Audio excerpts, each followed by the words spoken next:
Okay, so there's the graph of the function. And now let's go through the process of finding the inverse. The first step, since we want to reverse the way my function works, is we have to reverse my variables. So now it's solved for y. We're going to have to change that around to solve for x. So the idea is this equation tells us that x is mapped to this point. So we multiply by 3, we subtract 6 to get our new point. But what I want to figure out in order to find the inverse is what point y is actually mapped to x. And that's why I have to rearrange this. So let's just write it down again. And then solve for x using a little bit of algebra. So add 6 to both sides.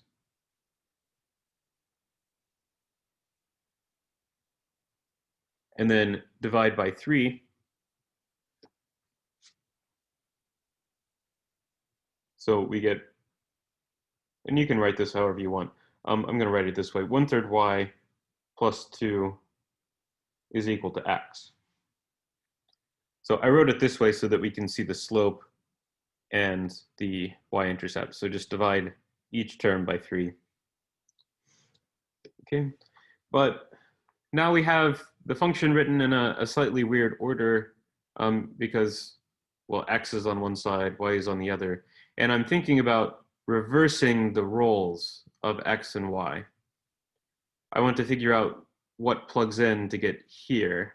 So I'm also going to interchange my variables on my last step. So y, my output, is equal to 1/3 x, the input, plus 2. Okay. So we've swapped around the inputs and the outputs. That's what we did here.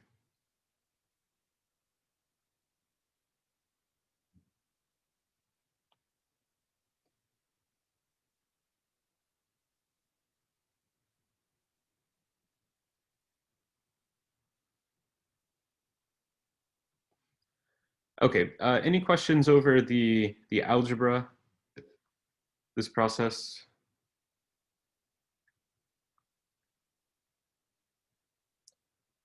So if you think back to previous math classes, you might have seen this called the switch and solve method.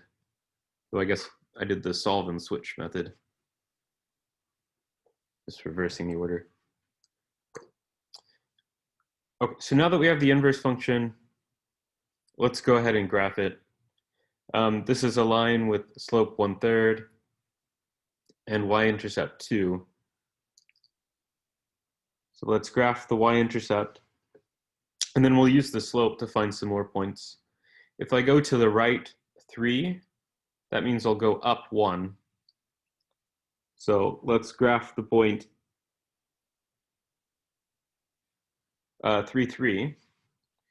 And then if I go to the right 3 more, I'll go up 1 more. So if I go to the right 6, I'll go up 1 to the point 4. And this gives us a few points to get a graph.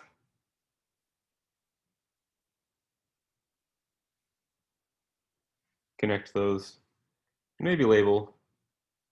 Here's my original function. Here's the inverse function.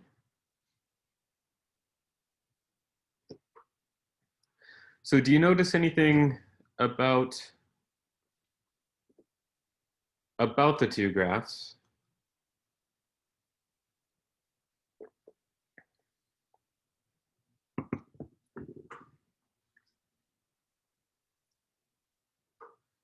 Well, they're both lines, maybe.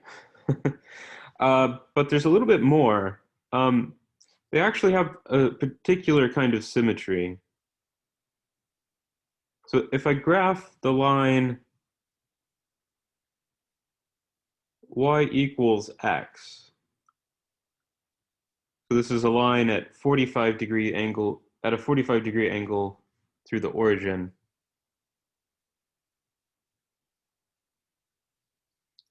If I graph this line the symmetry of the picture comes into focus. Because if I flip this line, well, actually, let's look at the original function. If I flip this line f of x across the line y equals x, so just think of mirroring this across the line. So that goes down here, and this little leg goes up there. You can see that there's a symmetry. So this mirror symmetry across the line y equals x. If I take my original function and mirror it, I get the inverse.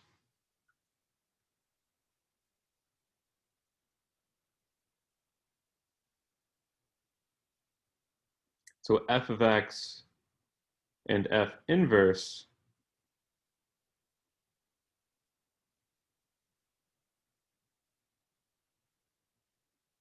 have a mirror symmetry, or reflection symmetry, if you'd prefer.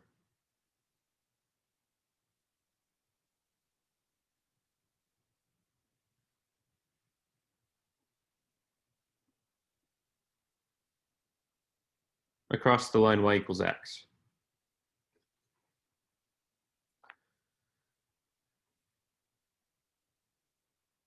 Any questions before we find derivatives?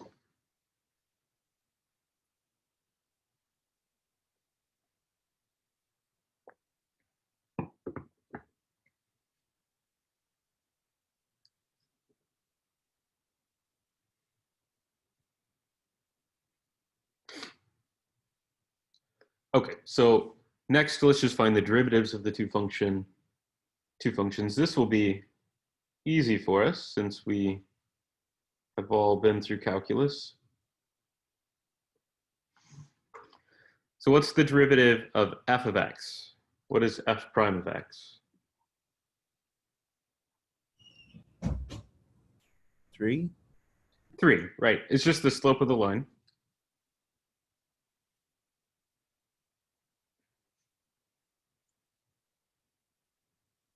Let's see. What symbol do I want to use? Okay. And then f inverse prime. What's that? What's the derivative of this guy? 1/3. 1/3. So what's the relationship between 3 and 1/3?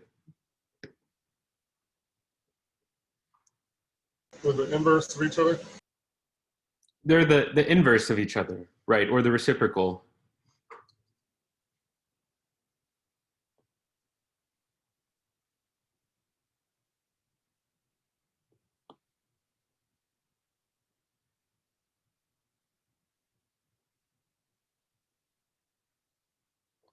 So there's this relationship between the slope of a function, its derivative, and the slope of its derivative, this reciprocal or inverse relationship that mirrors the inverse relationship of the two functions. Good. And then the next theorem clears up exactly what that relationship is. So if f is a differentiable function, or if f is differentiable, and f inverse of x is not equal to 0 on its domain, then f inverse is differentiable, and there's a formula for the derivative of the inverse, which I'm going to write down just now. So it looks a little complicated. There's an f prime of f inverse of x in the denominator and a 1 on top. Okay, so if I want to find the derivative of this inverse function at a point, then I plug it into the function. So I plug x into the inverse function, and then I plug that number into the derivative.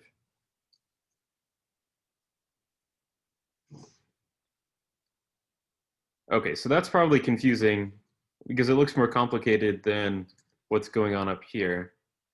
So let's take a quick look at the reason why this is true.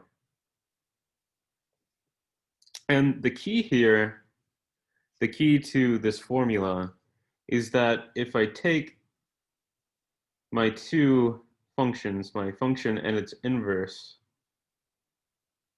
and I plug my inverse function into my original function, remember, this function just undoes whatever the inverse did.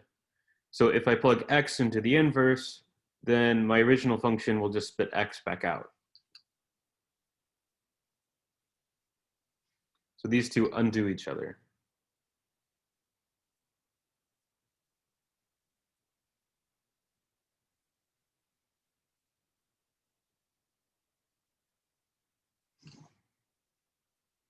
Okay, so that's nice, but it doesn't tell me anything about the derivatives.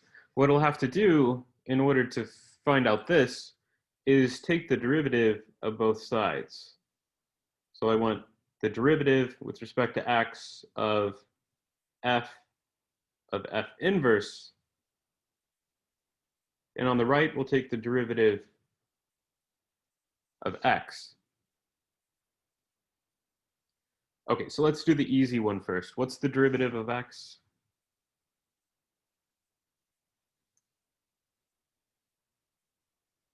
One. It's 1, right. To take this derivative, we'll have to use the chain rule.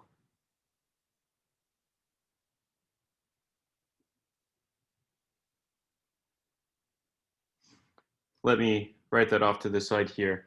So if I have the derivative of f of g of x, this is how it was probably written in your Calculus 1 class, then we have the outer derivative, f prime, and you leave the inside alone.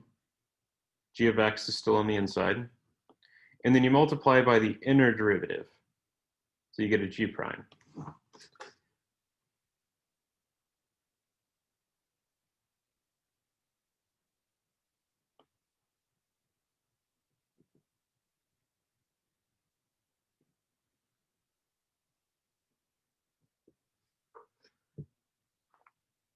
Okay, so how does that apply over here?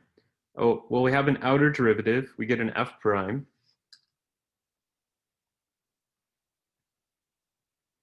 We leave the inside alone. So we still have an f inverse inside.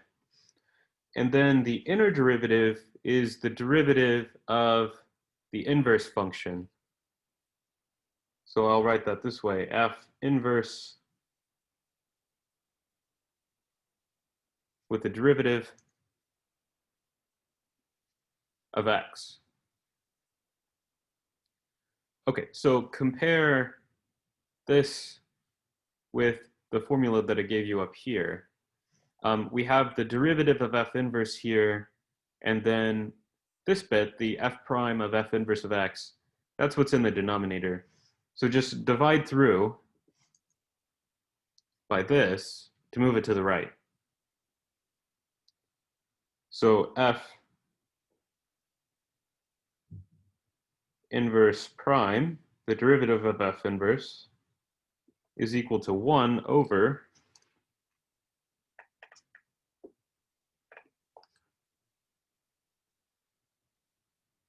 this.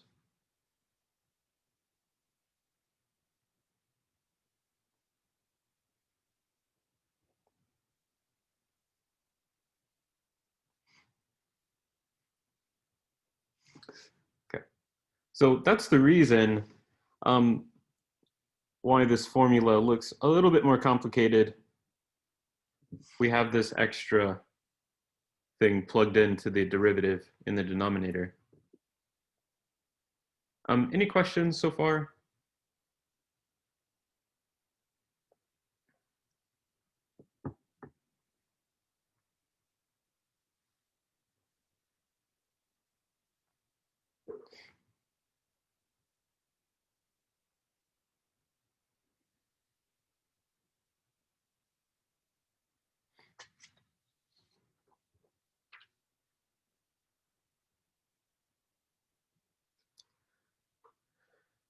Okay, so let's do another example then. This is my function now, f of x equals x squared. And I'm saying that the domain for my function is x greater than 0, or even x greater than or equal to 0, if we want. Why do I need this restriction? Can you see? Why can't I have any number plugged in?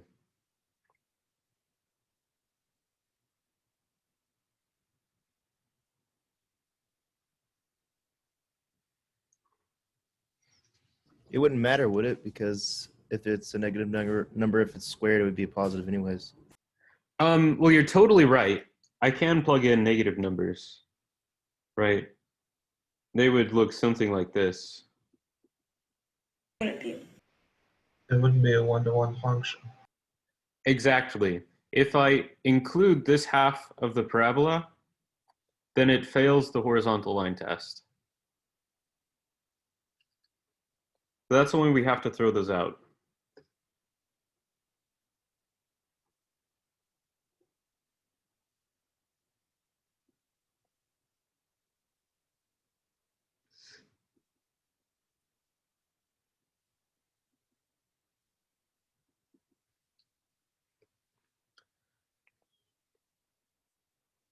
Okay, so what is the inverse of this guy? F of x equals x squared.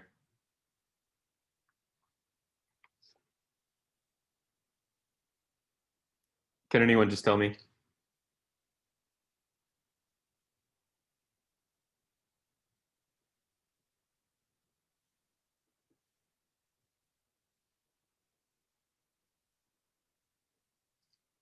So if I had y equals x squared, how would you solve for x? It's Square square. root. Right. So the inverse function is just the square root function.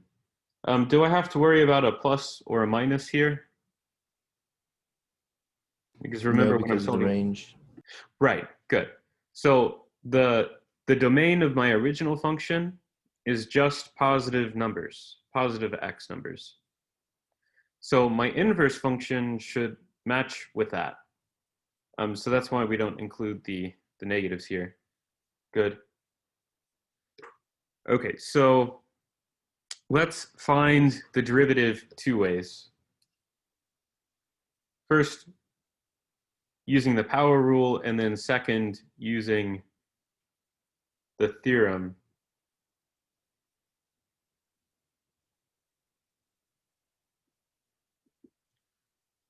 Okay, so the derivative of f inverse using the power rule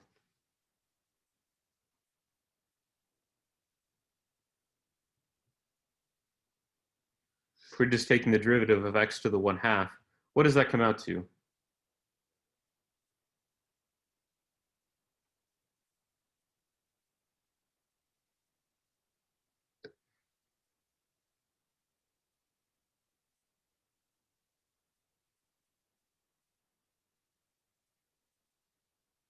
So the power rule tells us to multiply by the power.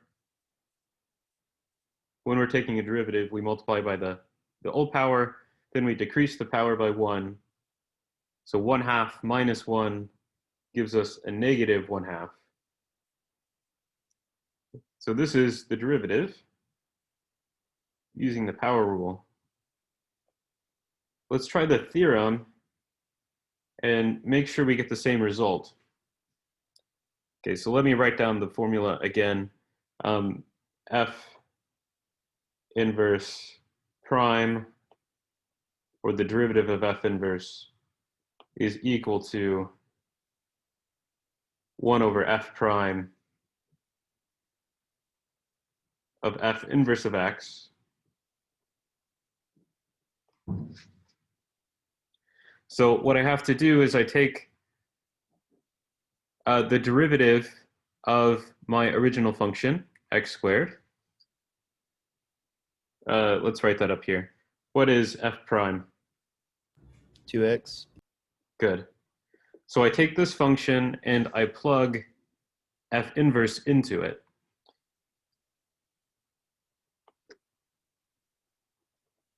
So f inverse was the square root.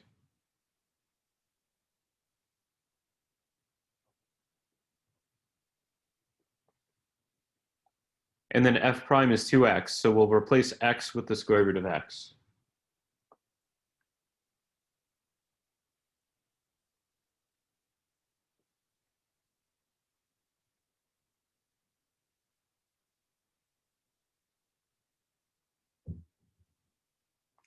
Okay, so are these the same functions? This one and that one? Do we get the same answer? Yes. Right. So the only difference is that here we have an x to the minus 1/2 power, and here it's been rewritten. So remember, a negative power tells you to flip it to the denominator, like this one's in the denominator. And then a 1/2 power is actually a square root. So they are the same. Good. So one thing I should point out before we do the last example here is that sometimes it's easier just to find the inverse and then take the derivative of the inverse.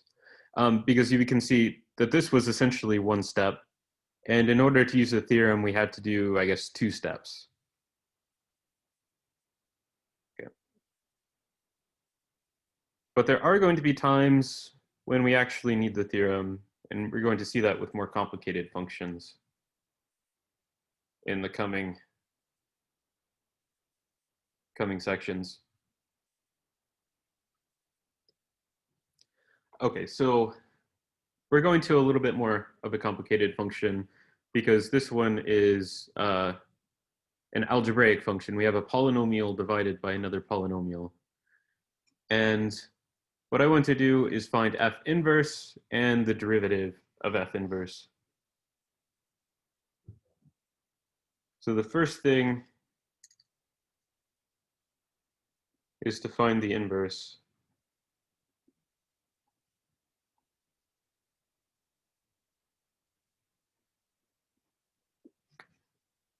And we'll use the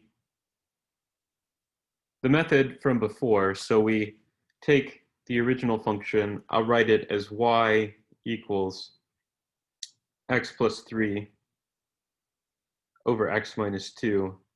And I want to solve this function, this equation now for x. And I wanted to go through how you do this since it might have been a while since you've solved a function like this. The first thing you have to do is clear your denominator. So multiply both sides by x minus 2.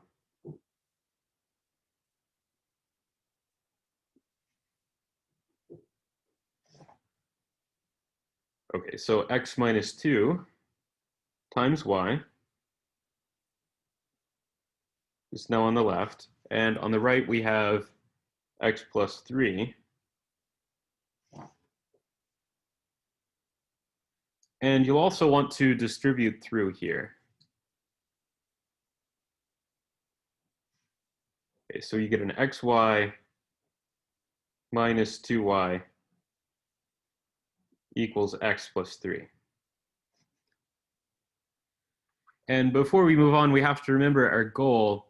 We're trying to solve for x. So my next step should be to move all of the x terms to one side of the equation here. So I'm actually going to take this xy and move it to the right. So subtract xy.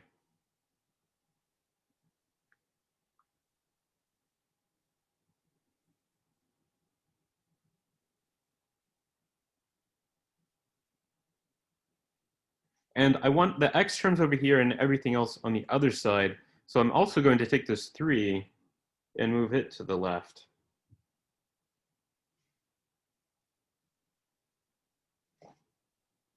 Okay.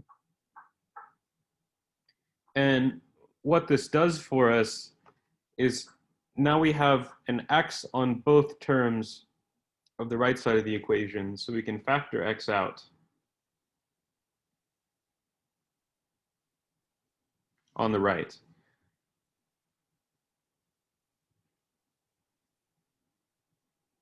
So an x out of the first term leaves a 1, and then a y on the second term.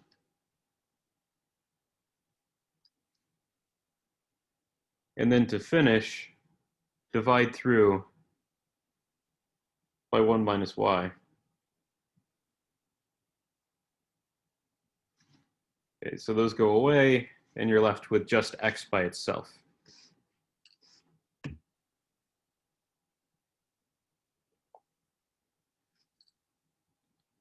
Okay, so minus 3 minus 2y over 1 minus y is equal, oops, and we're running off the edge here, is equal to x.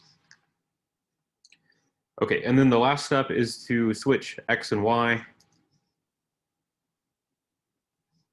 So we'll say y is equal to minus 3 minus 2x over 1 minus x.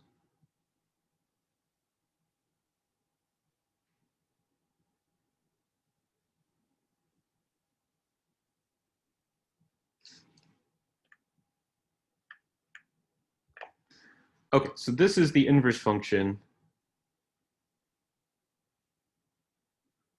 That's the first half of the problem. The second half is to find the derivative. Which method do you think will be easier, using the formula or just doing the straightforward, in this case, quotient rule?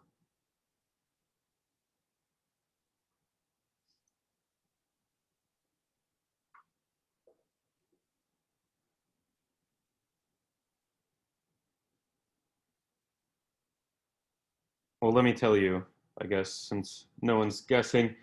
So if we wanted to use this formula from the theorem, we would need both f prime and f inverse.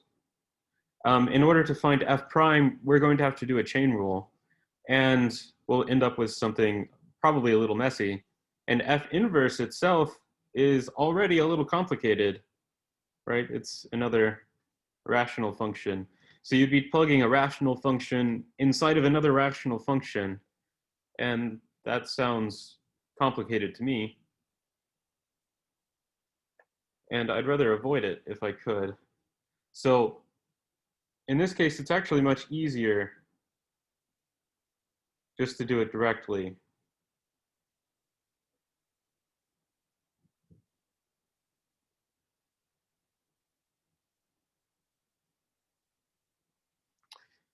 Okay, and that takes us to the end of class. If you need to go ahead and leave, you can go ahead and log out. I think I'll go ahead and find this derivative for those of you that want to stick around. So we're just going to take the derivative of our inverse function. Does anyone have questions?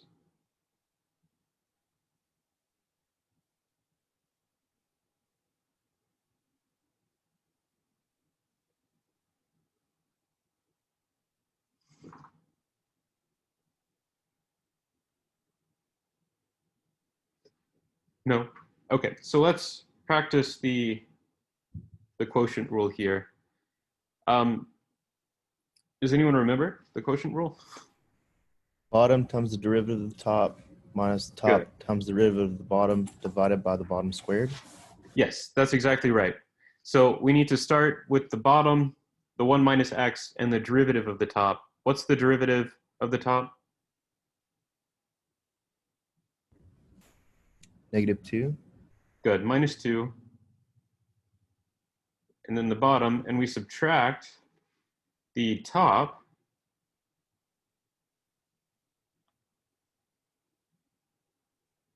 And then we need the derivative of the bottom. So we pick up a minus 1. And divide by the bottom squared.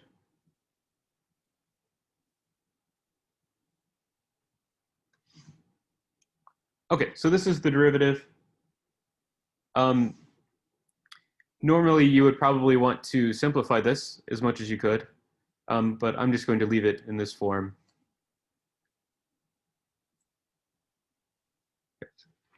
Any questions before we end today?